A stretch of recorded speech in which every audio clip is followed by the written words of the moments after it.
जय हिंद। आज आपके लिए इस वीडियो में क्लास 10 का फिजिक्स चैप्टर 1 प्रकाश का परावर्तन reflection of light part 4 video बनाने जा रहे हैं साथियों। और इस पार्ट 4 वीडियो में आज आपको बताएंगे प्रकाश की प्रकृति की कहानी, the story of nature of light, the story of nature of light. इसी के बारे में आज आपको बताएंगे प्रकाश की प्रकृति की कहानी। तो प्रकाश की प्रकृति की कहानी में जो शुरुआत होता है 19वीं सदी से शुरुआत होता है। कब? 19वीं सदी, यानी 19वीं शताब्दी भी बोल सकते हैं सदी को। तो प्रकाश की जो कहानी है इसमें अलग अलग तरह का साइंटिस्ट आए और प्रकाश के बारे में सर्च करने पर उनको अलग अलग नॉलेज मिलते गया और लोगों के सामने वो अपना नॉलेज क्या किया, रखा। तो देखिए ये कहानी जो है 19वीं सदी से आरंभ होती है। किस सदी से? 19वीं सदी। तो यहाँ पर लिखा है कि 19वीं सदी के पहले प्रकाश को कणों के रूप में माना जाता था, प्रवाह माना जाता था, जिनके कणों को कणिकाएँ कहा जाता था। यानी 19वीं सदी के पहले जो है, 19वीं सदी के जो पहले का जो वैज्ञानिक थे वह प्रकाश को कणों के रूप में मानते थे। यानी प्रकाश को क्या मानते थे? कण मानते थे। किस शताब्दी में? किस सदी में? तो 19वीं सदी में। 19वीं सदी के पहले की घटना है कि 19वीं सदी के पहले प्रकाश को वैज्ञानिक लोग क्या मानते थे? कणों के रूप में मानते थे। और यही कणों को क्या कहते थे? कणिकाएँ कहते थे। कणों को उस समय के लोग, उस समय के वैज्ञानिक क्या कहते थे? कणिकाएँ कहते थे। क्या कहते थे? कणिकाएँ। उसके बाद जो है न्यूटन ने प्रकाश के कणिका सिद्धांत के आधार पर प्रकाश के परावर्तन तथा अपवर्तन के नियमों की व्याख्या किया। यानी न्यूटन जो है साथियों, न्यूटन ने प्रकाश का जो कणिका सिद्धांत है, कणिका सिद्धांत के आधार पर जो है प्रकाश के परावर्तन तथा अपवर्तन के नियमों की व्याख्या किया। और कौन किया? तो न्यूटन ने किया। किसके बारे में? प्रकाश के बारे में। तो देखिए 19वीं सदी के पहले ही कणिकाएँ, प्रकाश के कण को क्या कहा जाता था? कणिकाएँ कहा जाता था। तो कणिका सिद्धांत के आधार पर ही न्यूटन ने प्रकाश के परावर्तन और प्रकाश के अपवर्तन के नियमों की व्याख्या किया था, न्यूटन ने।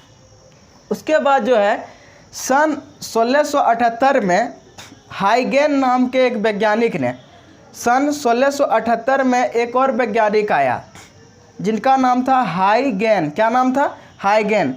तो सन 1678 में हाइगेन नाम के वैज्ञानिक ने यह माना कि प्रकाश तरंग का एक रूप में है।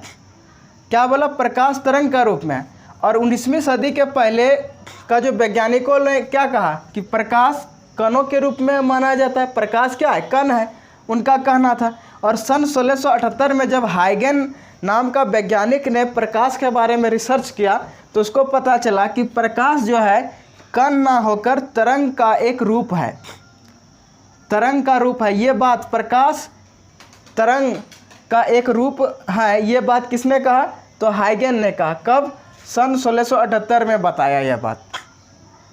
परंतु हाइगेन के द्वारा दिया गया तरंग सिद्धांत की मान्यता तुरंत नहीं मिली। हाइगेन के द्वारा जो तरंग सिद्धांत जो दिया साथियों, उसको तुरंत ही मान्यता प्राप्त नहीं मिला, क्योंकि इसके पहले जो है प्रकाश को क्या मानते थे लोग? वैज्ञानिक भी क्या मानते थे? कण मानते थे, तरंग थोड़ो मानते थे। लेकिन हाइगेन ने क्या साबित कर दिया कि प्रकाश कण नहीं है, प्रकाश जो है कण नहीं है, प्रकाश एक क्या है? तरंग है। प्रकाश एक क्या है? तरंग है।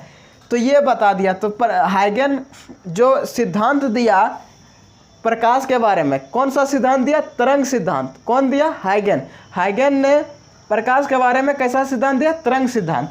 तो इस तरंग सिद्धांत को बहुत जल्दी ही, तुरंत ही इसको मान्यता नहीं मिला। यानी वैज्ञानिकों जल्दी इसको अभी नहीं कह रहा है कि ये तरंग सिद्धांत हो सकता है, यानी प्रकाश तरंग हो सकता है।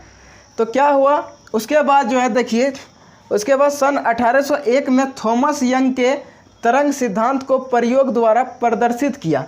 यानी सन 1801 में एक और वैज्ञानिक आया जिसका नाम था थॉमस यंग। क्या था? Thomas young.